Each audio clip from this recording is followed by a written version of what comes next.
दुनिया में 62 कंट्रीज ऐसे हैं जिनकी पॉपुलेशन 30 लाख से कम है और पॉपुलेशन कम होने की वजह से इनकी पावर और अपने सराउंडिंग में इन्फ्लुएंस बहुत लिमिटेड सी है। और इनमें से अर्मेनिया, मोल्डोवा, काम्या जैसी कंट्रीज को तो बाकी कंट्रीज को छोड़ो अपने नेबरहुड में भी कोई नहीं पूछता। लेकिन इनमें से एक कंट्री ऐसी भी है जिस पर ये रूल ऑफ थंब अप्लाई नहीं होता। कतर एक छोटा सा रेगिस्तानी देश है जिसका ज्यादातर एरिया खाली है और इसका साइज यूएसए के स्टेट ऑफ डेलावेयर से भी छोटा है और इसकी पॉपुलेशन 28 लाख है, जिसमें से 25 लाख से ज्यादा लोगों ने दूसरे कंट्रीज से माइग्रेट किया है और इसकी एक्चुअल सिटीजन सिर्फ 3,20,000 है। कतर की अपनी पॉपुलेशन तो सिर्फ पैसिफिक ओशियन में मौजूद इस वानुआतु लैंड जितनी है। पॉपुलेशन और लैंड इतना कम होने के बावजूद इसकी पावर इससे कई गुना बड़ी देशों जितनी है। अब कतर दुनिया में हाईएस्ट पर कैपिटा जीडीपी के साथ दुनिया का सबसे अमीर देश बन चुका है और इसकी इकोनॉमी तो यूक्रेन से भी बड़ी है, इवन कि रशिया यूक्रेन वार से पहले। जबकि अगर हम इसकी पॉपुलेशन में 25 लाख फॉरेन वर्कर्स को ऐड भी कर ले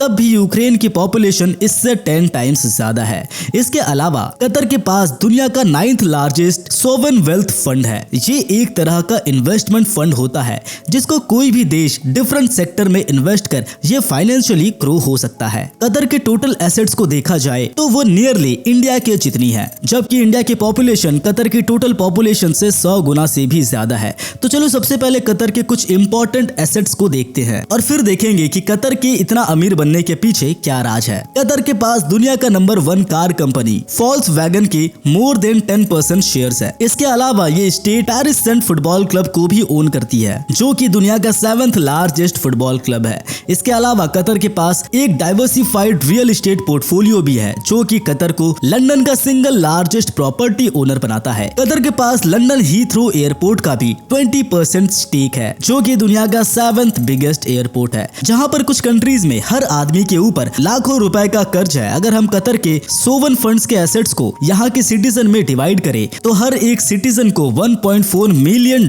आएंगे, जो कि सच में एक बहुत बड़ी रकम है। इसके अलावा ये स्टेट कतर एयरवेज के नाम से एक एयरलाइन भी ओन करती है जो कि दुनिया की लार्जेस्ट एंड इन्फ्लुएंशियल एयरलाइंस में से है। सिर्फ इतना ही नहीं, कतर की मीडिया कंपनी अल जजीरा BBC के बाद दुनिया की 2nd लार्जेस्ट मीडिया कंपनी है। कतर दुनिया के सबसे छोटे देशों में से है मगर फिर भी अरब का फर्स्ट कंट्री है जिसने फीफा वर्ल्ड कप को होस्ट किया। आज के दौर में कतर अपनी स्मॉल साइज के बावजूद दुनिया के वेल्थिएस्ट कंट्री में से एक है और पैसों के साथ साथ इसके पास ग्लोबल इन्फ्लुएंस और पावर भी मौजूद है। और मेरे ख्याल से तो कतर 21st सेंचुरी का मोस्ट पावरफुल कंट्री है जिसका लेवल ऑफ इन्फ्लुएंस इसे कनाडा, टर्की, साउथ कोरिया जैसे कंट्रीज से भी पावरफुल बना देती है। और अगर कतर इसी स्पीड से ग्रो करता रहा तो 21st सेंचुरी के एंड तक सबसे ओवर पावर्ड कंट्री बन जाएगा। लेकिन इस बात को भी यकीन से कहना मुश्किल है क्योंकि कतर हाल ही में 1990 के बाद इतना ज्यादा अमीर और पावरफुल बना है। इससे पहले तो कोई भी ये सोच भी नहीं सकता था कि कतर की किस्मत इस तरह बदल जाएगी, क्योंकि जियोग्राफिकली तो कतर के पास बहुत कम एडवांटेज थे जो इसके किस्मत बदल सके। कतर एक छोटा और रेगिस्तानी से ढका हुआ स्टेट है जहां पर बारिश ना के बराबर होती है, इसलिए ताजा पानी और खेती वगैरह के लिए यहाँ पर कोई भी दरिया नहीं है और पिछले हजारों सालों से इस रेगिस्तान में आकर रहने के बारे में कोई सोच भी नहीं सकता था और बड़ी मुश्किल से चंद ही लोग यहाँ रहते थे। कतर पूरे इंसानी तारीख से ही एक गरीब और अनडेवलप्ड कंट्री था जब तक कि यहाँ पर चीजें अचानक से बदलना शुरू ना हो गया। 1939 में कतर के वेस्टर्न एज पर मौजूद दुकान फील्ड में ऑयल मिल जाता है, मगर 1939 वो साल था जब वर्ल्ड वार 2 चल रहा था, जिसकी वजह से 1949 तक यहाँ पर कुछ भी खास चेंजेस नहीं आई। जिसके बाद 1950 तक कतर ने एक खास मात्र ऑयल की प्रोडक्शन शुरू कर दी थी। दुनिया के सबसे बड़ी ऑयल फील्ड घवर फील्ड ही जो कतर के बॉर्डर से 150 किलोमीटर दूर सऊदी अरबिया में मौजूद है और ये अकेली ऑयल फील्ड कतर की तमाम ऑयल फील्ड से 2 गुना ऑयल प्रोड्यूस करती है। कतर ने इसके बाद भी ऑयल ढूंढने की बहुत कोशिश की मगर मजीद कोई भी ऑयल रिजर्व नहीं मिला, जिसके बाद कतर और इसकी पार्टनर वेस्टर्न कंपनीज ने कतर के बाहर दूसरी जगहों पर भी ऑयल रिजर्व ढूंढने की कोशिश की, जिससे उनको काफी ज्यादा रिजर्व मिली भी, लेकिन इनमें से कोई भी ऐसा ना था जिससे कि वो दुनिया में तहलका मचा सके जैसे कि कुवैत और सऊदी अरबिया के पास थे। ये ऑयल रिजर्व यहाँ के लोगों के लिए बहुत अच्छा एसेट बन चुका था, लेकिन कतर और इसके पार्टनर वेस्टर्न कंपनीज की ग्रैंड स्कीम के लिए ये ऑयल रिजर्व काफी ज्यादा कम थे, जो कि कुवैत से 4 गुना कम थे और इसी की पड़ोसी देश सऊदी अरबिया से 10 गुना कम थे। इसलिए अगर कतर सिर्फ ऑयल पर रिलाई करता तो वो कभी भी अपने नेबर कंट्रीज जितना अमीर नहीं बन सकता था। तो कतर को भी अपने नेबर से कॉम्पीट करना था, इसलिए उसने ऑयल की तलाश जारी रखी और 1971 में आखिरकार एक बहुत बड़ी डिस्कवरी कर ही लिया। मगर इस बार ये ऑयल नहीं था, उन्होंने पर्शियन गल्फ के बीचों बीच एक बहुत बड़ी नेचुरल गैस फील्ड ढूंढ निकाली, जिसको कतर और ईरान ने आपस में बांट लिया। कतर के पास 60% और ईरान के पास 40% हिस्सा आया। कतर के हिस्से में जो फील्ड आई वो नॉर्थ फील्ड कहलाई और ईरान के हिस्से में जो फील्ड आई वो साउथ फील्ड। और इसी डिस्कवरी ने दोनों देशों की किस्मत को पूरी तरह से बदल दिया, क्योंकि ये गैस फील्ड अभी तक की दुनिया की सबसे बड़ी नेचुरल गैस फील्ड थी जिसको डिस्कवर किया गया था। ये फील्ड इतनी ज्यादा बड़ी थी कि सिर्फ कतर के पास मौजूद गैस फील्ड पूरी दुनिया की गैस रिजर्व का 20% कंटेन करता था। और सिर्फ इस एक गैस फील्ड ने कतर को पूरी दुनिया के नेचुरल गैस रिजर्व में रशिया और ईरान के बाद कतर को तीसरे नंबर पर लाकर खड़ा कर दिया। और सिर्फ इसी एक डिस्कवरी ने कतर को फाइनेंशियल और इकोनॉमिक पावर बना डाला और यही कतर की पूरी दुनिया में शानदार स्टेटस की भी वजह है। लेकिन जब ये गैस फील्ड डिस्कवर हुई थी तो कतर और शेल दोनों इस बात से बहुत ज्यादा मायूस हो गए थे कि ये ऑयल नहीं है और सोच रहे थे कि ये तो बिल्कुल बेकार चीज है। और जब हम 70s के टाइम पर देखें तो नेचुरल गैस की इंडस्ट्री बिल्कुल डिफरेंट थी जैसे आज की है। नेचुरल गैस क्योंकि एक गैस है, गैस की वजह से ये बहुत ज्यादा जगह ऑक्यूपाई करता है, इसलिए इसको दूसरी कंट्री में एक्सपोर्ट करना बहुत ही इनएफिशिएंट था और फाइनेंशियली भी इसकी कोई सेंस नहीं बनती थी। जिस वजह से वर्ल्ड वॉर 2 के खत्म हो जाने के बाद LNG का एक नया बिजनेस शुरू हुआ। इस प्रोसेस में गैस को पहले लिक्विफाई किया जाता था, जिससे ये पहले से 1600 टाइम्स कम स्पेस ऑक्यूपाई करते थे और इसके बाद इसको टैंकर शिप में लोड करके दुनिया में किसी भी कंट्री को एक्सपोर्ट किया जा सकता था। और LNG के साथ शुरू से यही मसला रहा है कि इस तरीके से इसको दूसरी कंट्रीज में सप्लाई करना बहुत कॉस्टली हो रहा है और दूसरी तरफ गैस को पाइपलाइन से दूसरे कंट्रीज में सप्लाई करने के लिए बहुत कॉम्प्लेक्स इंफ्रास्ट्रक्चर की जरूरत थी। सबसे पहले तो जहां से ये गैस निकलती थी वहां पर कॉम्प्लिकेटेड रेफ्रिजरेशन प्लांट्स की जरूरत थी ताकि गैस को -161 डिग्री सेल्सियस तक ठंडा करके लिक्विफाई किया जा सके। और पर्शियन गल्फ के अराउंड जहां ये गैस निकलती है वो जगह दुनिया की सबसे गर्म इलाकों में से है। और इसके अलावा आपको गैस को दूसरे कंट्रीज को एक्सपोर्ट करने के लिए रेफ्रिजरेशन शिप की भी जरूरत होगी, जो कि गैस को हफ्तों और महीनों तक ठंडा रख सके। और इसी तरह का एक प्लांट आपको फाइनल डेस्टिनेशन पर भी चाहिए होगा, जो कि LNG गैस में कन्वर्ट करे ताकि कस्टमर इसे यूज कर सके। और आपको फर्स्ट शिपमेंट से पहले इस सारी सेटअप की जरूरत पड़नी थी ताकि सारा सिस्टम रन हो सके। और अगर हम 70s के टाइम पर देखें तो LNG की मार्केट और डिमांड बहुत कम थे और यूरोप को पहले ही पाइपलाइन के जरिए ही रशिया, नॉर्वे और नीदरलैंड जैसी कंट्रीज से बहुत सस्ते में गैस मिल रहे थे। मगर जो ईस्ट एशिया की डेवलपिंग आइलैंड कंट्रीज थी उनके साथ बिल्कुल अलग मामला था। खास तौर पे जापान एक ऐसी आइलैंड कंट्री थी जिसके पास बिल्कुल भी फॉसिल फ्यूल नहीं थे और जैसे जैसे उनकी इकोनॉमी डेवलप हो रही थी उनकी गैस को लेकर डिमांड भी बढ़ रही थी। और जापान की ज्योग्राफी की वजह से उनको पाइपलाइन से गैस मिलना मुश्किल था, इसलिए उनके लिए टैंकर शिप से गैस एक्सपोर्ट करना ही बेहतर था। और कुछ यही सिचुएशन ताइवान और साउथ कोरिया के साथ भी थी। उनके लिए टैंकर शिप से गैस एक्सपोर्ट करने के अलावा और कोई रास्ता नहीं था, क्योंकि बाकी तीनों साइड में समंदर और एक साइड पर नॉर्थ कोरिया था। और इन तीन इकोनॉमीज के लिए गुजरते वक्त के साथ गैस की डिमांड बहुत तेजी से बढ़ रही थी। तो ये हालत थी कतर और शेल की जब उन्होंने 1971 में दुनिया की लार्जेस्ट गैस फील्ड को डिस्कवर किया था। उन्होंने सोचा कि एशिया की किसी भी मार्केट में तो वो वैसे ही कॉम्पीट नहीं कर सकते और इतनी बड़ी LNG इंडस्ट्री बनाना और फिर यूरोप तक पाइपलाइन बिछाना इनकी सोच से भी ज्यादा महंगा होगा। तो कतर और शेल ने सोचा कि उनकी मेन डिस्कवरी ऑयल है जिसको वो टैंकर शिप में डालकर कहीं भी एक्सपोर्ट कर सकते हैं, जिस वजह से उन्होंने इस प्रोजेक्ट को कैंसिल कर दिया। और क्योंकि उस टाइम पर ऑयल की प्राइस भी आसमान छू रही थी, इसलिए उन्होंने अगले 20 सालों तक सिर्फ अपने ऑयल रिजर्व्स पर ही ध्यान दिया। मगर 80s में अचानक सब कुछ चेंज हो गया और 1986 में ऑयल की प्राइस अनएक्सपेक्टेडली क्रैश हो गई, जिसके साथ कतर को ऑयल की प्रोडक्शन और सेल से जो प्रॉफिट हो रहा था वो भी क्रैश हो गया। और जब 1990 में कतर ने देखा कि अब ऑयल बेचकर उनका गुजारा नहीं होने होने वाला तो उसने दोबारा से गैस रिजर्व पर ध्यान देना शुरू किया। और ये वो वक्त था कि जब दुनिया में नेचुरल गैस की डिमांड काफी बढ़ चुकी थी, क्योंकि नेचुरल गैस कोल से 50% और पेट्रोल से 30% कम कार्बन डाइऑक्साइड रिलीज करता था, इसलिए इसको काफी क्लीनर फ्यूल माना जाने लगा था। और इसी वक्त पर LNG इंफ्रास्ट्रक्चर बनाने की जो कॉस्ट थी वो भी काफी कम हो चुकी थी, क्योंकि इन 20 सालों में इस सिस्टम को बनाने के लिए काफी नए टेक्नोलॉजीज आ चुके थे। और 1995 में रूलिंग कतरी अमीर के बेटे ने उनकी जगह ले ली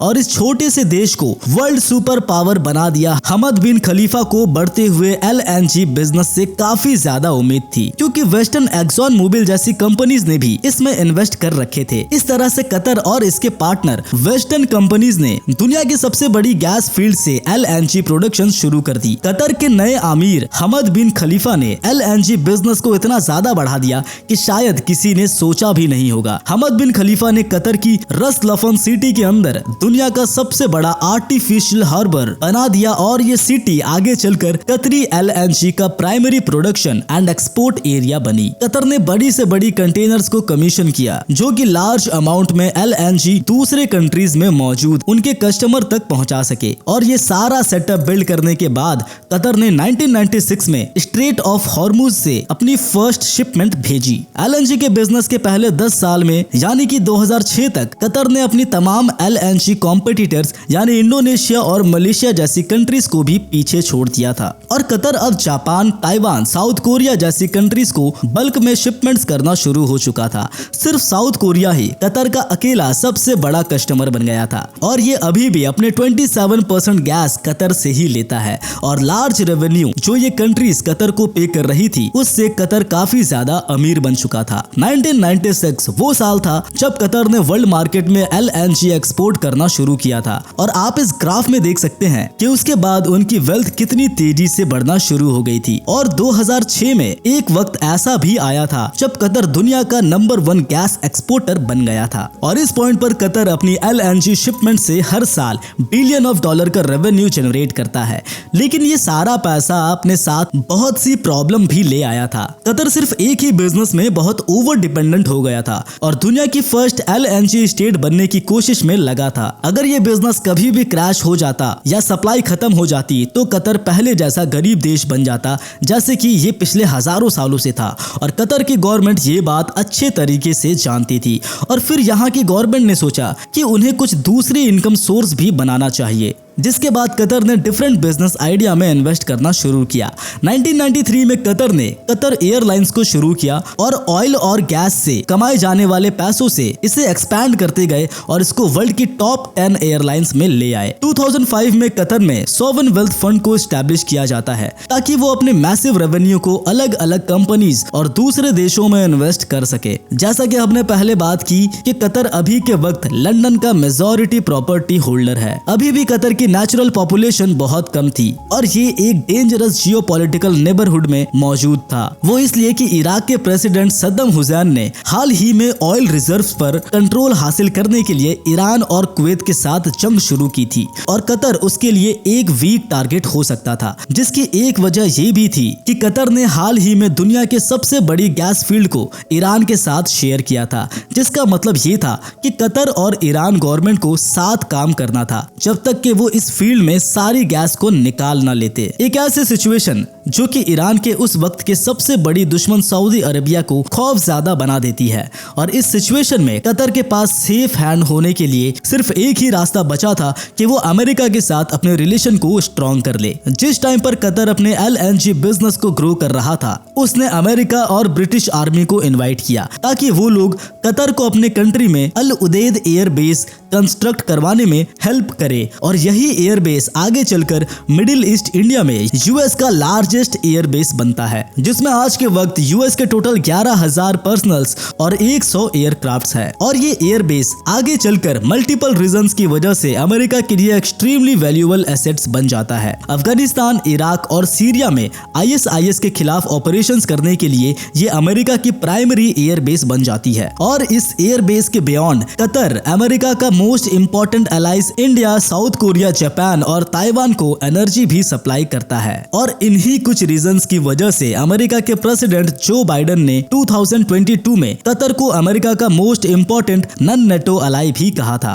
कतर का स्टेटस वर्ल्ड की ग्रेटेस्ट पावर नेशन जापान और ब्राजील जैसी है, जिनकी पॉपुलेशन इससे 100 गुना से भी ज्यादा है। और यहाँ पर कतर की कम पॉपुलेशन की वजह से इसके लिए एक और बहुत बड़ा मसला था।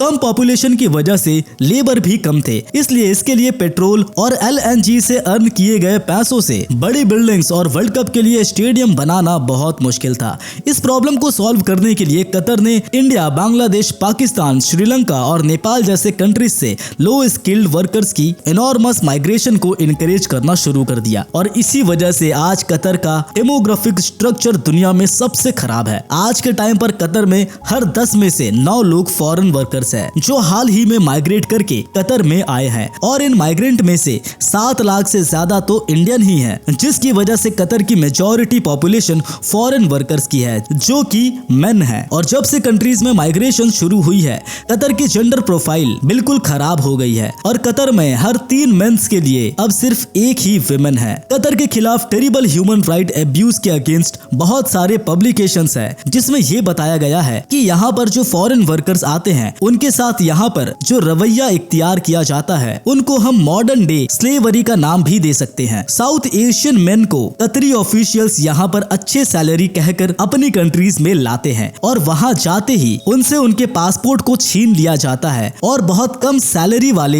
लेबर जॉब ऑफर की जाती है, जिसमें कंडीशन बहुत ही खराब है। पिछले कुछ सालों में LNG और पेट्रोल से कमाए गए $200 बिलियन को उसने इंफ्रास्ट्रक्चर और वर्ल्ड कप के लिए स्टेडियम बनाने में लगा दिए हैं और अपने लाखों फॉरेन वर्कर्स को उसने इसी काम पर लगाया है। और कुछ रिपोर्ट्स के मुताबिक इनमें से 6500 बहुत खराब कंडीशन की वजह से बिल्डिंग बनाते वक्त मारे गए, जो कि सिंपली अनएक्सपेक्टेबल है और इसको कतर की सक्सेस स्टोरी पर एक दाग माना जाता है। 2018-19 में कतर को अपने LNG से जो प्रॉफिट मिल रहा था वो भी खतरे में आ गया था। अपने LNG इंडस्ट्री में $250 बिलियन की इन्वेस्टमेंट के बाद 2018 के एंड में ऑस्ट्रेलिया ने कतर को पीछे छोड़कर दुनिया का नंबर 1 गैस एक्सपोर्टर बन गया और अमेरिका भी इससे कुछ ज्यादा पीछे नहीं था। उसने भी अपने LNG इंडस्ट्री में बिलियन की इन्वेस्टमेंट की थी और अचानक से अमेरिकन और ऑस्ट्रेलियन LNG कतरी LNG को कॉम्पीट करने लगे थे। कतर क्योंकि सेकंड और थर्ड नंबर पर नहीं आना चाहता था, इसलिए उसने अपने LNG प्रोडक्शन को डबल करने के बारे में सोचा। 2019 में कतर ने नॉर्थ फील्ड से होने वाले LNG प्रोडक्शन को एक्सपैंड करने के लिए $36 बिलियन का प्लान अनाउंस किया, जिस पर बाद में western companies Exxon Mobil, Shell और शेवरोन ने भी $1 बिलियन की इन्वेस्टमेंट की। प्लान ये था कि 2026 के एंड तक कतर की LNG प्रोडक्शन को 2/3 यानी 66% तक इंक्रीज कर दिया जाएगा, जिससे कतर एक बार फिर से दुनिया का सबसे बड़ा गैस एक्सपोर्टर बन जाएगा। लेकिन अब यहाँ पर कतर के लोगों के लिए एक बहुत बड़ी समस्या ये थी कि कतर ने LNG प्रोडक्शन पर जो इतनी बड़ी इन्वेस्टमेंट की है, वो इस बढ़ती हुई कंपटीशन में उसको रिकवर भी कर पाएगा या नहीं, क्योंकि एशियन मार्केट की डिमांड तो पहले से ही पूरी हो रही थी। दूसरी तरफ नॉर्थ कोरिया भी अब आहिस्ता आहिस्ता एनर्जी इंडिपेंडेंट बनता जा रहा था और यूरोप की ऑलरेडी सारी डिमांड रशिया, नॉर्वे और नीदरलैंड से पूरी हो रही थी। लेकिन यहाँ से कतर की किस्मत एक दफा फिर से साथ देती है और रशिया यूक्रेन वॉर के बाद सब कुछ अचानक से बदल जाता है और यूरोप रशिया से गैस लेना बंद कर देता है और LNG सप्लायर्स के लिए एक बहुत बड़ा मार्केट खुल जाता है, जो कि करीबन एशियन मार्केट जितना ही बड़ा होता है। और कतर के पास इस अपॉर्चुनिटी को अवेल करने के लिए बेस्ट पोजीशन होती है और शायद ही कतर के अलावा पूरी दुनिया में कोई कंट्री ऐसा हो जिसे रशिया यूक्रेन वॉर से इतना फायदा पहुंचा हो। और बहुत सी हाई रैंकिंग यूरोपियन यूनियन और जर्मन एनर्जी एग्जीक्यूटिव्स रशिया के साथ कॉन्ट्रैक्ट कैंसिल होने के बाद कतर को LNG कॉन्ट्रैक्ट और शिपमेंट के लिए कहने लगी और इस साल ऐसा एक्सपेक्ट किया जा रहा है कि इस एक साल में ही कतर की इकोनॉमी 4% तक ग्रो हो जाएगी। और अभी ये सिर्फ शुरुआत थी कि यूरोपियन मार्केट में रशियन LNG को बैन कर दिया गया था और यूरोपियन मार्केट में LNG के डिमांड के साथ इसकी प्राइस भी काफी ज्यादा बढ़ गई थी और कतर यहाँ पर यह एस्टिमेट कर रहा था कि 2023 तक वो भी LNG एक्सपेंशन करे, उसमें से आधा तो सीधा यूरोप को ही बेच देंगे, जिससे कतर को इस बात का अंदाजा हो गया था कि अब वो बिलियंस ऑफ डॉलर्स का एक्स्ट्रा रेवेन्यू जनरेट करेंगे। कतर को इस न्यूली फाउंड वेल्थ के साथ बहुत सी एम्बिशन भी मिली और दुनिया को इन्फ्लुएंस करने के लिए पावर भी मिली। मगर जब से कतर ने ईरान के साथ वर्ल्ड की लार्जेस्ट नेचुरल गैस को शेयर किया है, ये चीज उसके लिए बहुत से परेशानियों का वजह भी बन रही थी। कतर ने हमेशा से ईरान के साथ क्लोज वर्किंग रिलेशनशिप रखे हैं, जैसा कि उसने सऊदी अरब के साथ कभी भी नहीं रखा,